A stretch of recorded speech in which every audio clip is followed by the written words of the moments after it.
Assalamualaikum warahmatullahi wabarakatuh. Alhamdulillah wassalatu wassalamu ala Rasulillah wa ala alihi wa sahbihi wa man walah. Welcome back to our lectures, our series of lectures on cosmic creation.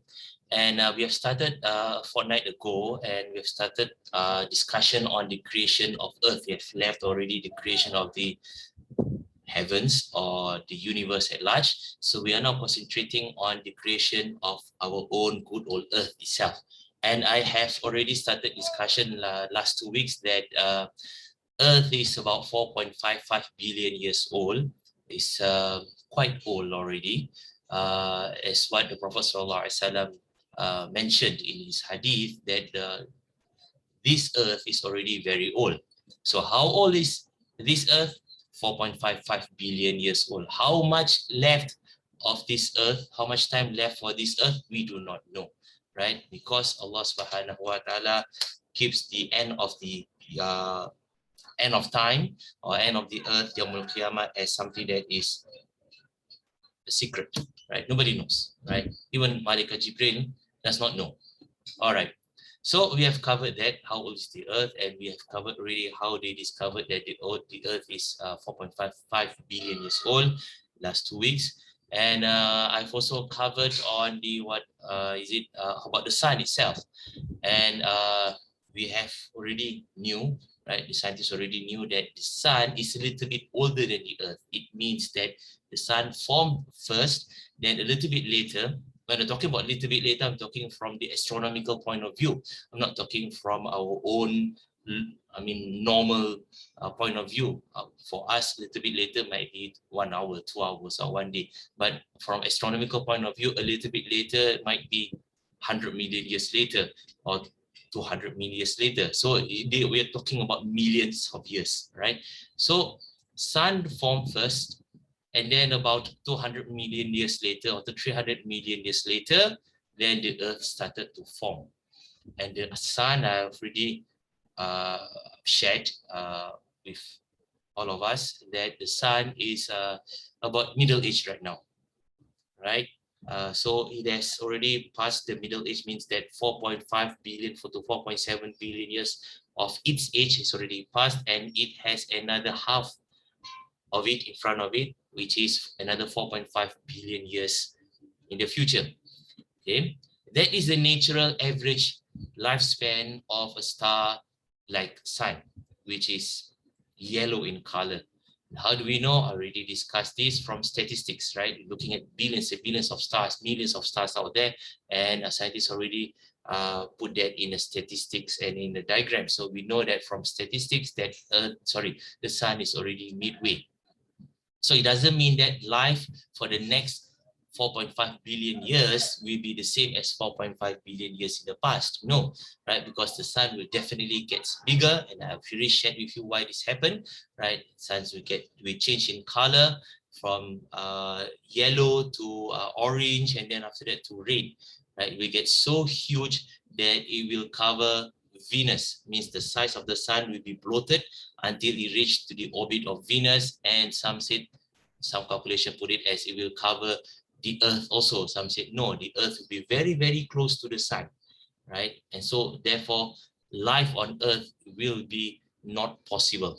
Impossible for life to be there because it's going to be very, very hot. Imagine you put a planet very close to the sun, even though that sun or the star, the surface of it is quite cool already.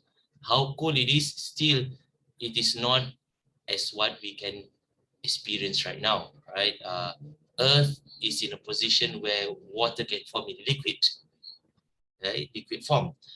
But if Earth is being put that close and the surface of the sun is cooled down from 6,000 degrees Celsius, which is the current surface temperature of the sun, and when it reaches the the red stage of its life, it is so big that the surface temperature will be reduced to around 3,000 degrees Celsius. And even though there's 3,000 degrees reduction of temperatures right now, still 3,000 degrees, imagine, right? 3,000 degrees, no material, no metal can withstand that heat. All metal will melt. stones will melt. So 3000 degrees Celsius surface, put the earth nearby to it, the earth will be scorched black. Okay, so that is the fate of the sun and the fate of the earth as per our projection in the future. It doesn't mean that it will happen, right? Because Allah's will overcome all other things. And we know from our religion, from our deen, and from Rasulullah SAW, and of course from the Quran, that everything will come to the end. When is it? We do not know. But when we talk about Yawm al-Qiyamah, we talk about destruction of the earth, right? The Prophet SAW clearly mentioned that there are two phases of that destruction, right? What they call it, the blowing of the trumpet. The first destruction is what they call it as destruction of everything on earth, and might be earth itself, right? And then after that, the second destruction is to be the total universal destruction, and then after that, the resurrection of human beings and also all other creatures that Allah SWT has destined to be resurrected and recreated again in on another place, might be on another planet similar to Earth, and with another universe that's similar to us. Because Allah SWT clearly mentions in the Quran, يَوْمَ تُبَدَّلُ الْأَرْضُ غَيْرَ الْأَرْضِ وَالسَّمَاوَاتِ. On that day itself, the earth, the current earth will be changed to another earth, and the current universe will be changed to another universe. Right? So the destruction of the universe will be total. When? We do not know. But according to science, right, Earth will be destroyed together with the sun 4.5 billion years in the future, and the universe itself will be destroyed if everything comes to a crunch. It means the universe is expanding, and then it will stop expanding if, let's say, the gravity is so strong that it will shrink back, and then everything will be destroyed. That is part of the projection that we do not know whether it's going to happen or not. Anyway, right? The sun is 4.7 to 4.0 billion years old. So the earth formed a little bit earlier. Now, next question is, from where did the sun appear? How come the sun was there? Okay. Now, we're talking about astronomy. Okay. All the stars you've seen up there, they are actually the product of earlier stars. There was this first star that was formed about 300,000 years after the Big Bang, and several stars after that. Then all these early stars reach their end stage, right? End of their life, they will explode. They exploded, actually not will explode, they exploded. All these early stars, they exploded. That is the end stage of all stars. How stars die? They die spectacularly. They explode in what we call as nova. And if it's a bigger star, then we call it a supernova, right? Now, when they explode, they spew out across space their content. Everything explodes, they will just throw out everything. So what is the content of the stars? The contents of the stars are just what you call it, gases and elements. The basic elements of hydrogen, helium, and the higher elements, if you look at the elementary periodic table, right, and we have all the way from hydrogen, and then helium, then beryllium, then magnesium, then all the way lithium, and also so forth, nitrogen, carbon, silicon, and all the way to iron, right? And maybe some other rare elements after that, quite unstable, like uranium, iridium, and so forth, right? All these will form inside stars. Stars, Allah created them, fused together all these atoms from simple atoms to bigger atoms. So we look at elements at periodic table, they just basically, like building blocks, like Lego. You have one block, and then you put another block, you put another block, then it becomes another element. You put another block, another becomes another element. So you put another neutron, you put another electron, you put another proton, it becomes another element. So that's basically, right, all the different elements. What is the difference between nitrogen and also oxygen? Just 2 electrons. Just 2 electrons. You remove the electrons, you reduce that to become oxygen. So all these because of this fusion of atoms inside stars, right? So stars become the incubator or becomes the factory for all other bigger, heavier elements until iron.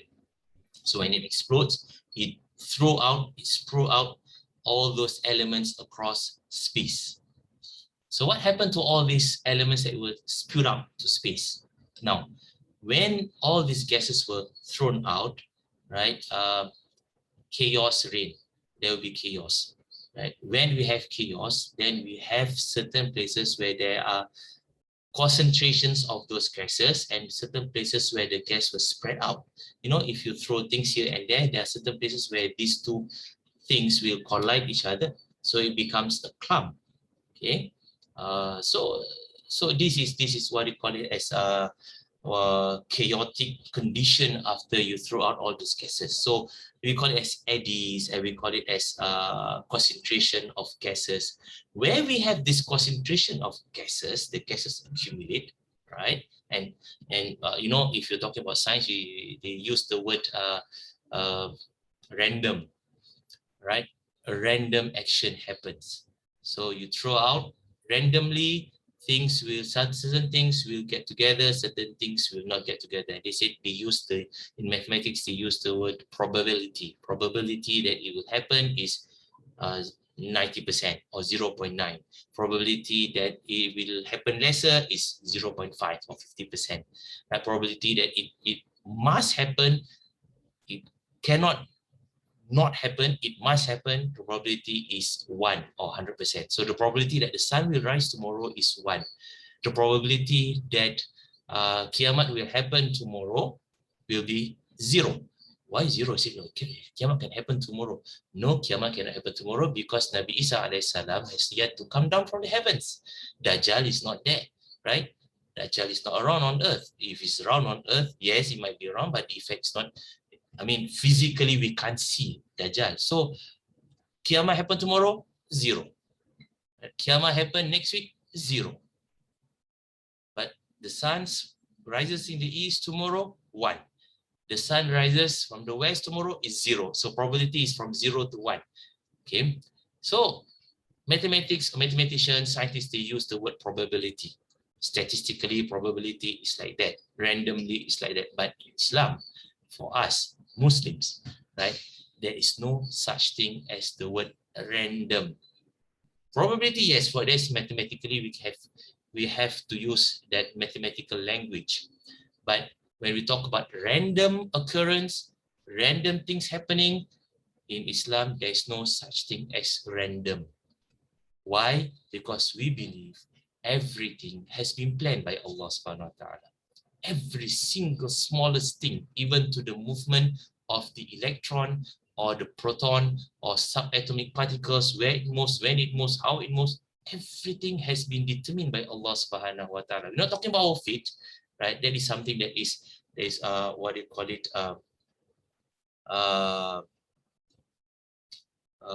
What's that word? I forgot the word itself. Something that is an abstract thing, yeah, right? Fate is something that is abstract because it is accumulation of all probabilities.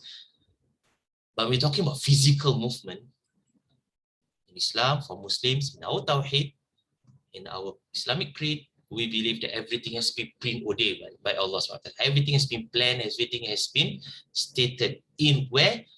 In the sacred book we call it as Lawh al-Mahfuz.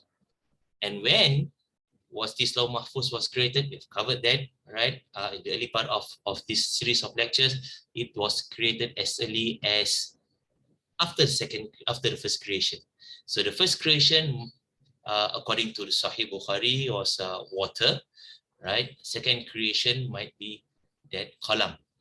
Right? So when Allah SWT created qalam and Lawh al-Mahfuz, it comes together, the scribe and also the sacred tablet. Allah commanded the scribe to write down or to record on the sacred tablet Lawh al-Mahfuz everything that will happen from the moment of his creation right to the end of time. So there's no such thing as random. So Allah SWT has ordained that when a star explodes, right, and spew out all the gases, all these molecules go to places, coordinates according to Allah's plans. According to Allah's plans. So that is why Allah's knowledge is infinite, right? Allah's planning is infinite. Nobody can really grasp the infinity of Allah subhanahu wa ta'ala. We know Allah from how Allah tells us, right? Beyond that, we cannot understand Allah subhanahu wa ta'ala by our own selves. We can never, ever know Allah by ourselves. We can only know Allah through Allah. So Allah informs us who He is, whether through revelation to His prophets or through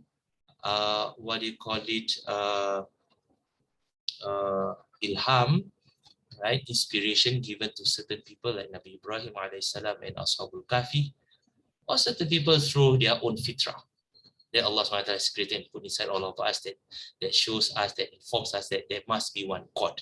So it must be from Allah SWT. Nothing can exist outside the realm, outside the power, outside the Odin, outside the knowledge of Allah SWT. So we know Allah through Allah. So Allah SWT has planned everything. Okay. So this, so-called random, right, spewing of gases, they will random, so-called random, right, accumulation of gases. What happened to this accumulation of gas from the original star that exploded? Now, they will start to collapse under its own gravitational pull. That is sunnatullah. That's how Allah SWT has put all the rules and regulations in this universe. There is such thing as called gravity. So you put more things together, the gravity will get bigger and stronger, right? And therefore, when the gravity starts to get stronger, it will attract more gas to it. So it snowballs, it becomes bigger and bigger, it becomes a runaway thing that attracts nearby gas. And until finally, right, it reached a certain mass so huge that the mass, right, under the gravitational pull of that round object, okay, caused a nuclear reaction to happen inside its core. And what happens after that? A new star is born. So literally, a star is born from the ashes of a dead star. Literally, that actually happens. So all the stars that we see right now across the universe, billions and billions of stars, they are actually children of previous generations of stars that exploded. They might be the third generation. They might be the grandchildren of the first star. They might be the great-grandchildren of the first star or the first generation of stars. So our sun, right, is the product of a dead star. Now, where is that dead star? We do not know, right? It might be still down there. We do not know where, right? Or even it might still be there. We do not know, right? It might still be there. Might not be there. So our parent star, right? The sun's parent star might be the product, the child of another previous star. So the sun is actually a grandchild, right, of the first star. It might be that, it might not be that. We do not know, right? It might be that the sun is the second generation star to be produced after the Big Bang. So the original star exploded and spewed out all the gases. And then these gases congealed together, of course, by Allah's command, right? And places where the gas accumulate faster and bigger, it formed our sun. And then all these gases that circling that bigger star will also condense together under its own gravitational pull to become the planets. And that is why, right, the sun is the big deal, and then all these planets, right, they form shortly after the formation of the star, of the sun itself. So the sun is 4.7 billion years, 200 million years later, 300 million years later, the gas that swirl around the star condense, collapse under its own gravitational pull, and form planets. This gas, right, is, you imagine our Earth, these boulders with huge things, right? Stones, right? Granite. All these things actually come from gas that is less dense than the smoke from a cigarette. Imagine, right? Cigarette, you burn it, there's smoke coming out, right? All this smoke, right? Less dense than that, thinner than all this gas, all this smoke. That gas that is so thin accumulate on itself, gravitational pull, and form our huge Earth that we can stand upon, or solid Earth, with all the mountains and so forth. Subhanallah. That's how it forms. That's how we have discovered it. That's how Allah SWT has opened the doors of knowledge for us currently, that we can investigate. And this theory has been accepted by all scientists to be the most probable theory on the formation of the planet. Now, if you look out there, right, in the universe, we just don't see stars, but we see nebulas. See all these beautiful pictures? They're actually nebulas. And what is nebula? A nebula is actually a gas that were thrown out from a nova or a supernova or a dead sun, or sorry, a dead star. So when you look at this is, they call it as the rose nebula, right? This is rose nebula, formed like a rose. Some people thought that, oh, this, you see, look at Surah Rahman. Surah Rahman said that at the end of the during Yawm al-Qiyamah, then the sky will be as red as rose and oily. And look at it, oh, we have discovered, so Qiyamah is very, very near. It's nonsense, right? You have not read enough lah. Don't jump to conclusion that fast, right? The Quran says one thing, your interpretation is one thing, and science says another thing. Now, this thing, right, this rose nebula is very beautiful because it's actually artificially colored.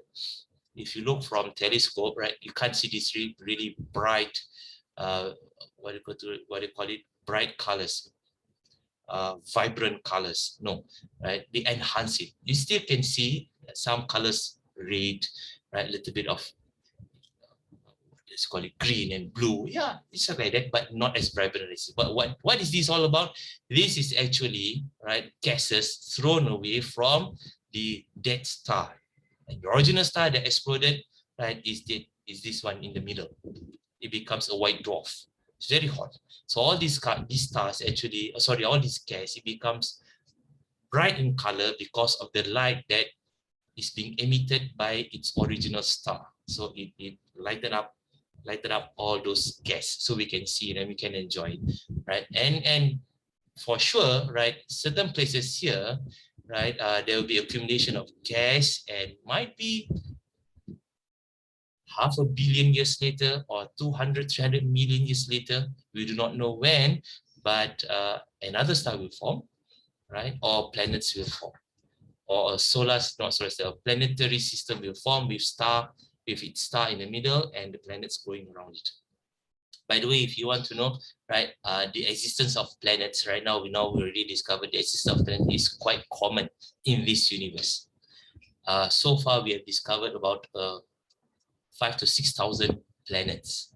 I can't really keep up with the number of planets because new planets keep on being discovered by astronomers. So imagine from the year 2001, when they started to discover all these planets, right now 20 years later, 2 decades later, we have discovered thousands of planets. So it's quite common. Existence of planets is quite common. So that reinforced the theory that planets will form because of the accumulation of nebula, or the gas around it. So we look at this is another, I forgot the name of this nebula, right? It explodes from the star in the middle. You can't see it because it's covered by other gases. This is another, they call it as a blue eye nebula. See, just like an eye. This is the iris, this is the eye, subhanAllah, and this is the outer nebula. All these colors actually reflects the elements of the star. Right? If you have green, then it might be metal, right? Blue is something else. So all these colors actually reflects the content of the nebula itself. Subhanallah, right? And look at this, right? This is also another nebula. So when you look at all these nebulas, right, they are actually the remnants of a dead star. So what happened is that the gas clouds in the nebula, right, they started to form together clumps, right, and then slowly, right, slowly a new star will form, right, and the star will start to rotate, and then all this actually the gas around it will also rotate, they will collide each other, and then they started to form clumps again, and then they started to form planets, and the planets circle around that star. Now, it can rotate clockwise, counterclockwise, no problem, right? There's no such thing as must rotate clockwise, right? It can also rotate anti-clockwise. It depends on the rotation of the new star. If it rotates clockwise, then all the planets must rotate clockwise. If it rotates anti-clockwise, then all the planets must rotate anti-clockwise. So you cannot have the star rotate this way and the planet rotate that way, unless something happened that pushed the planet to rotate that way. But in the end, the planet will stop rotating that way, and then we start to be pulled back, right? Rotating together with the rotation of the star, and then we pull to the star itself, and of course will be absorbed by the star and explode. Okay, so that is how our solar system, right, forms. That is a theory that's being accepted by many astronomers and scientists. Our solar system formed because of the parent star that exploded, that gave rise to our sun 4.7 billion years ago. And then after that, short while later, a few million, hundred or millions years later, then planets start to form. So how many planets start to form? Many planets start to form. Many, not just 9, not just 8, many. How many? We do not know. Because you see, the gases here are a lot, so it must form a lot of planets. Okay, but then we have now 8 planets. If you look at our solar system, we have 8 planets. We have 1, 2, 3, 4 solid planets, very small planets, quite close to the sun. And we have 1, 2, 3, 4 gaseous planet, big planets, big because it is full of gas, right? Hot gas. So you see, you are full of hot gas, means we are just like these 4 giant planets. So they lay really out there. Now, what happened in the middle? There were a lot of other planets, or what do you call it? Early planets, protoplanets, that either disintegrated because of gravitational pull of planets nearby it, or because it collides with the planets around it, or whether it collides itself, right? Scientists call it as random action or random movement, but we say no, everything's been ordained by Allah subhanahu wa ta'ala to happen, right? So one proof of this theory is that we have in between planet Mars and Jupiter what we call as asteroid belt. This is the asteroid belt, right? So this is Mars, this is Jupiter. Now asteroid belt is actually a large space that contains rocks. So many rocks. Then all these rocks are orbiting around the sun. So it's just like a belt. So if any satellites wants to move from Earth to Jupiter, must pass through this asteroid belt. But luckily, this asteroid belt is the stones, right, or the boulders or the asteroids in this belt, right? They are far apart, so it's quite safe for the spacecraft to fly through. We not hit any of those rocks or boulders. Right? We have sent satellites to spacecraft to Jupiter, and then all the way to Pluto, and all the way to outside solar system, and they flew quite safely past across the asteroid belt. Now, asteroid belt has been, the theory is that it is a failed planet, right? They were congealed, they were rocks formed because of the gases, but not enough mass, right, to form together to become a planet. Or another theory is that there was a planet in between Mars and Jupiter, but because of the gravitational pull of Jupiter and Mars, they tug this planet both sides, so the planet actually disintegrated. It becomes very weak and loose, and it becomes loose stones. So all these things can happen. So the early years of our solar system formation, it was a very chaotic period. There were a lot of planetoids, small planets, protoplanets that either exploded or cannot form by itself, just like the asteroid belt, or collided among each other. Okay. Now we talk about the collision of planets that formed, that was crucial, right, for us, Earth. Now you look at another interesting aspect is that look at our solar system. We have 8 planets actually. Discount Pluto. Pluto is actually does not come from the formation of the early planets around the sun. It came from the fringe of the solar system, right?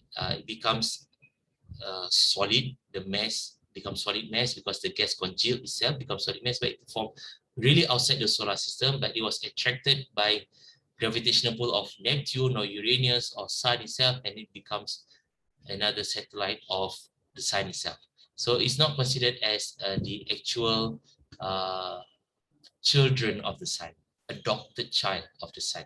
So we have actually the true, right, children of the sun, what do you call it, the true siblings. So 4 small, 4 big. Okay. And the big planets are separated in increasing and increasing distance between each other. You can see that all these planets, right, until the Earth, they were quite close together. In fact, between Mercury and Venus and Earth, their distance is almost the same. Then Mars a little bit out. Then after that, you have a large distance, right? Between them, there's asteroid belt. And then we have Jupiter. And then the distance between these 2 planets getting bigger and bigger, right?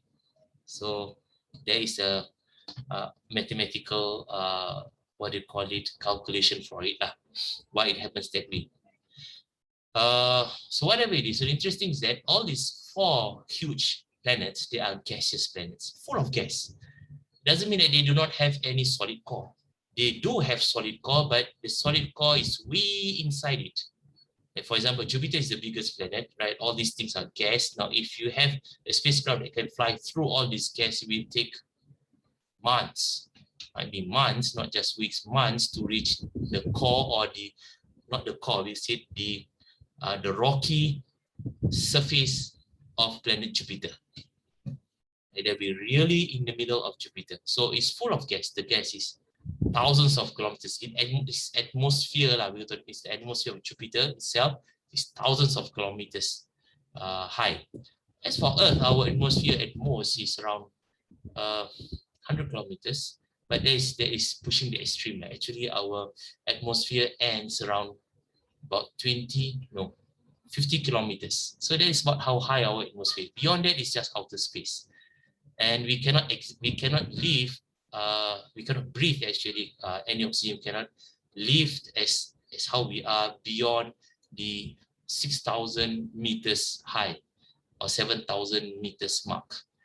8,000 meters, 9,000 meters. Some very, very rare people can live. They can still breathe because the oxygen is very thin, but we are actually creatures trapped on surface of our own planet. So atmosphere of the Earth is not that thick.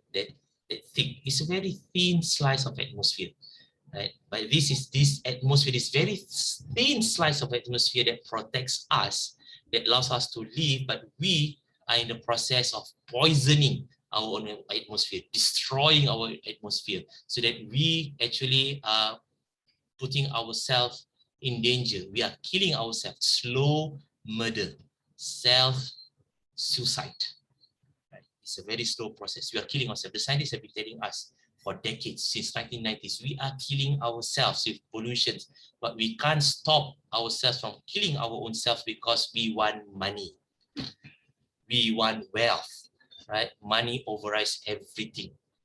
For us, economy overrides health, economy overrides the future of our planet, right?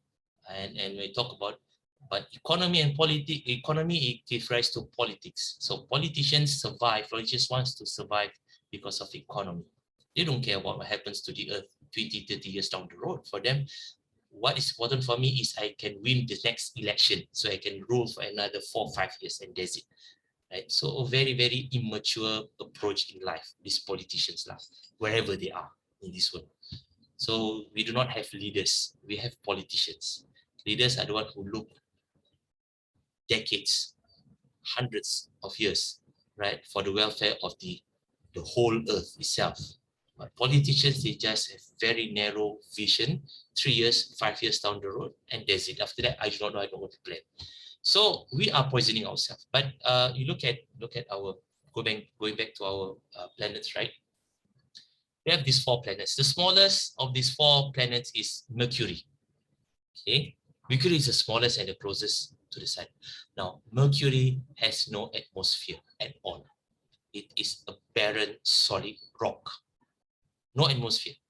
Now we talk about Venus after that. Venus has a thick atmosphere. Venus is about almost the same size as Earth. So if actually you want to have another planet to live comfortably on with almost same gravitational pull as Earth and same thickness of atmosphere as Earth, you should go to Venus instead of Mars.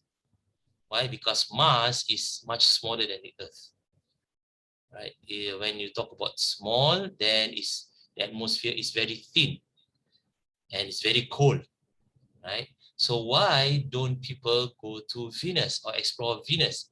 Because Venus is the hottest planet of all these 4 planets, even hotter than Mercury. Even though Mercury is closest to the sun, right? The surface temperature of Mercury facing the sun, because it has no atmosphere, surface temperature facing the sun is about 300 degrees Celsius, 300 to 400 degrees Celsius.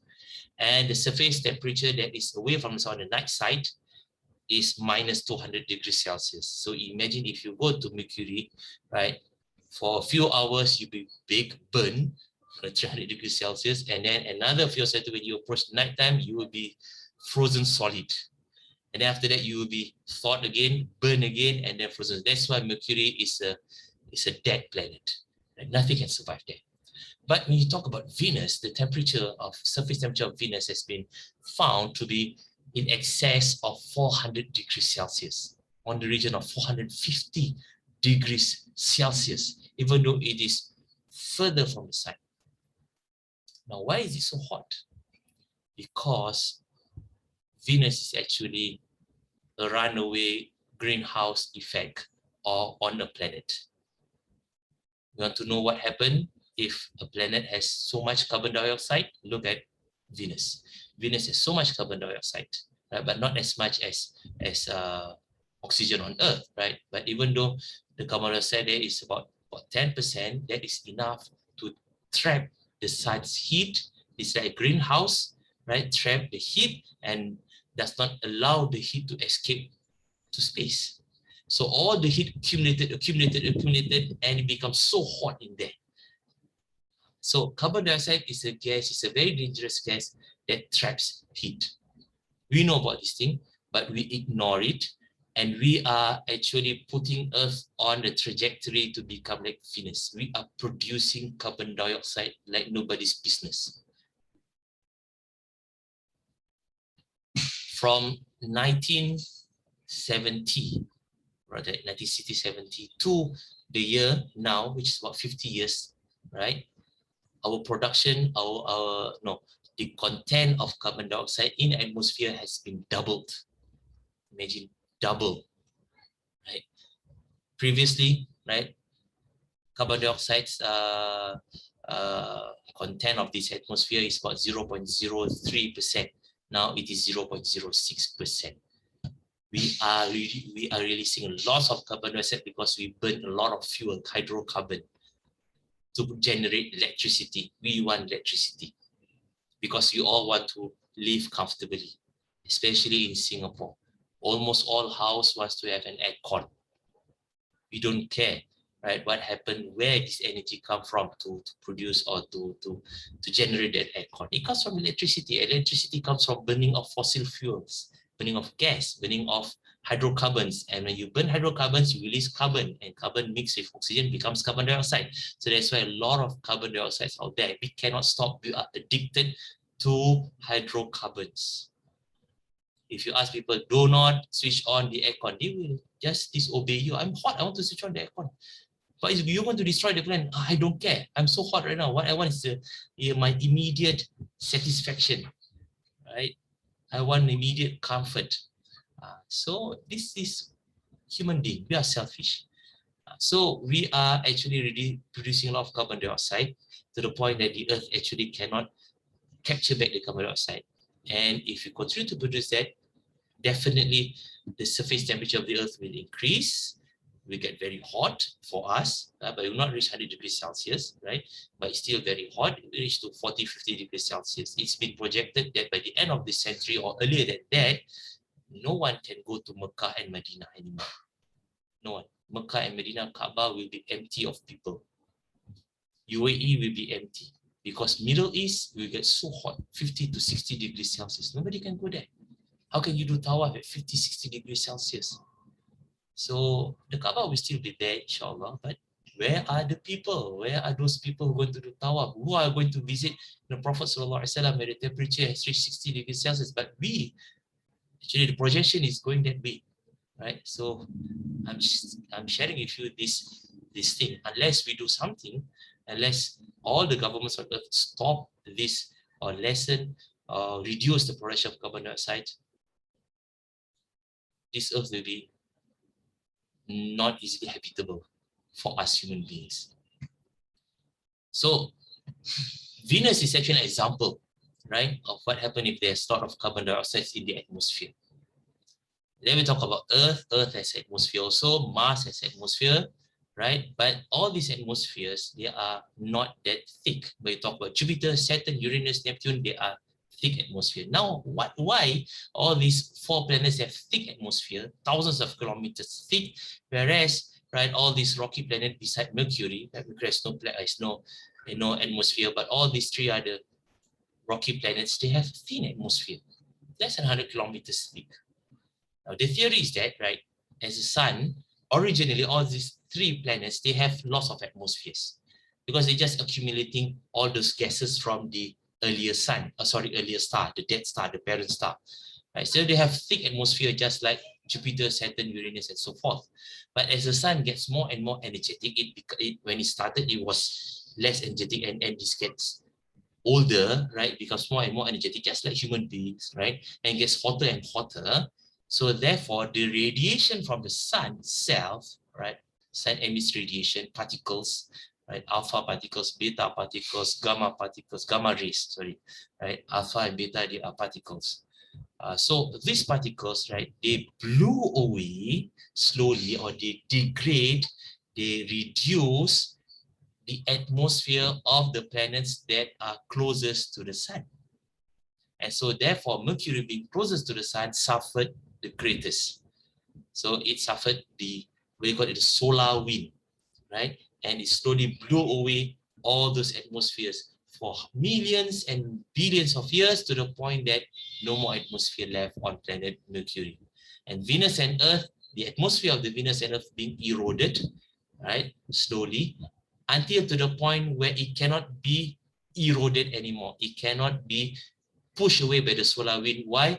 Because of the gravitational pull of the planet itself. So it becomes a balance, right? Balance between the gravitational pull and the push factor of the solar wind. So it becomes the height of the atmosphere, the thickness of the atmosphere of Venus and Earth stabilized. And so therefore, that's why when you have a smaller planet like Mercury and Mars, right, they cannot sustain much atmosphere because the balance, right, is lesser, right? It can only hold because of gravitational pull, because it's small, the gravitational pull is weak, so therefore it cannot hold much atmosphere. Much of it, more beyond that what it can hold has been blown away by the solar wind, the particles emitted by the sun. Mercury has no more, even though it can hold a little bit of atmosphere because it's so close to the sun, just like a force gale, right? It blew away all, even whatever atmosphere that Mercury can sustain. It means that the push factor from the sun is greater than the pull factor of planet Mercury itself. So the solar wind wins. So Mercury has no atmosphere. Mars has thin atmosphere. And then as you get further and further away from the sun, right, the solar wind becomes less energetic. And so therefore, all these great planets, right, they can actually still retain They are almost original atmosphere when they were first formed. So that's why they become gaseous planet. So this is one of the most accepted theory on why, right? On the formation of atmospheres. Okay, so another thing I want to share with you is about interesting thing about Jupiter. Jupiter is actually a failed star.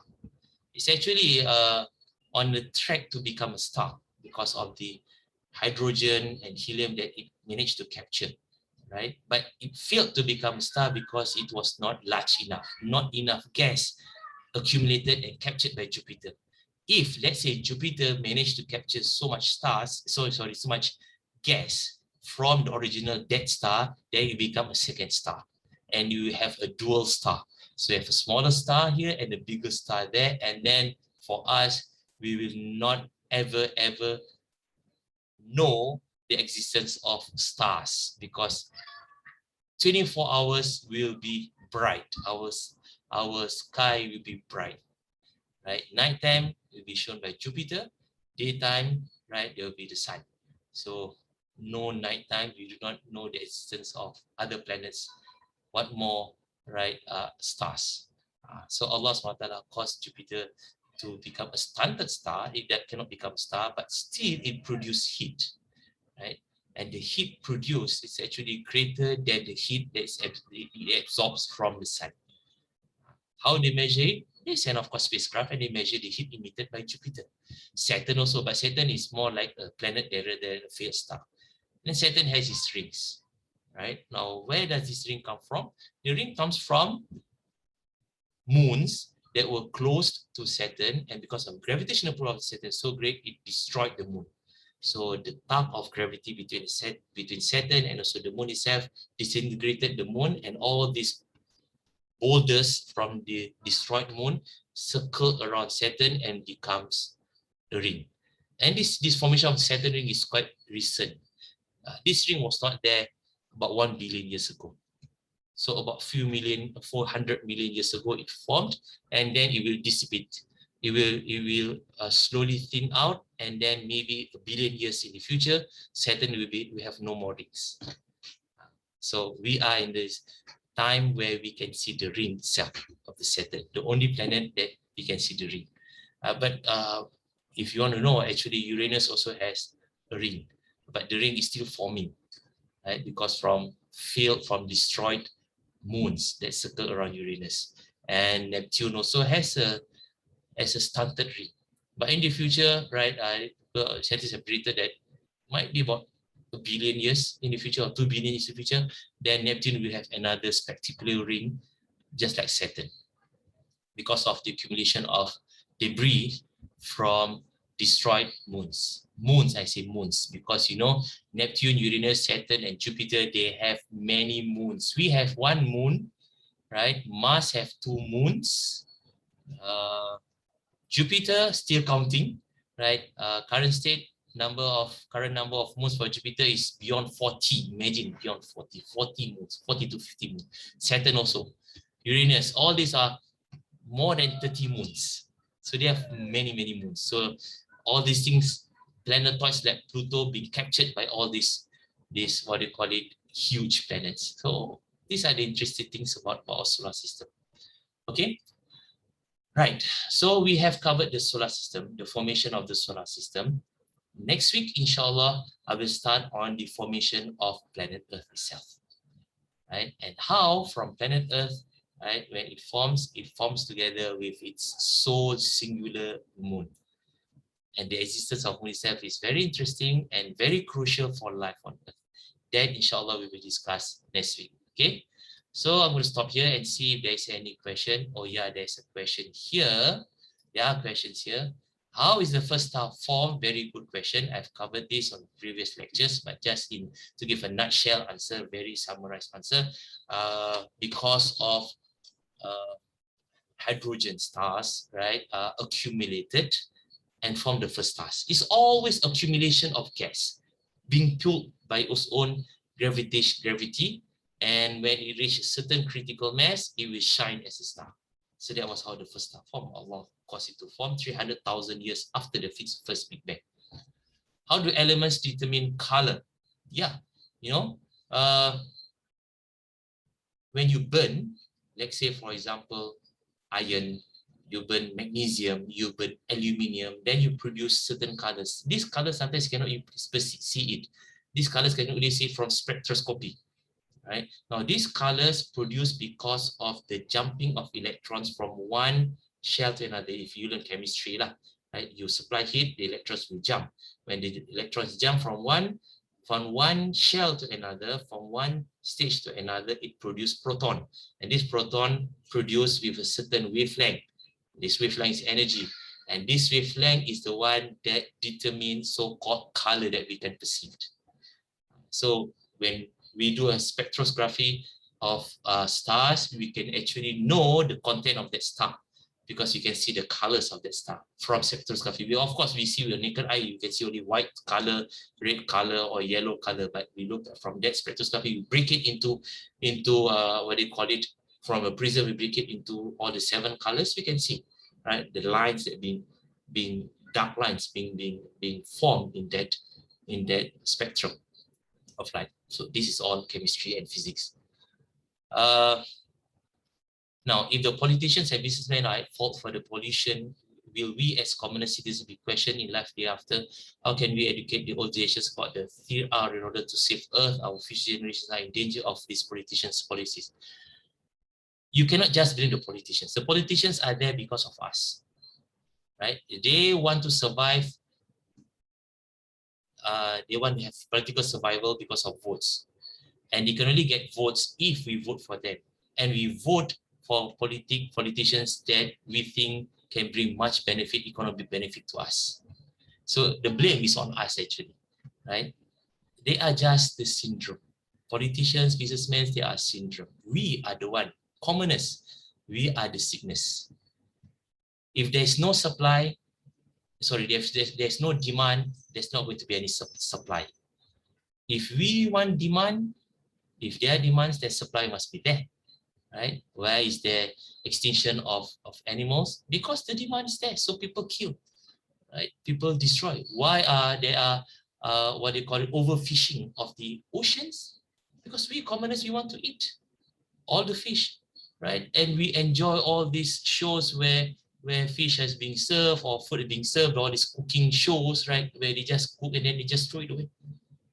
And you never think where all these fish come from, right? We enjoy all these F&Bs, so F&B is a good business. Where all the resources come from? There are more F&Bs. If there are more F&Bs, there are more demand. If there are more demand, there will be more fishermen out there to capture more fish, right? So yeah, we're answerable in front of Allah. So that's why Allah SWT sent down this bala, right? Destruction, catastrophe on earth. It affects everyone because everyone plays that part.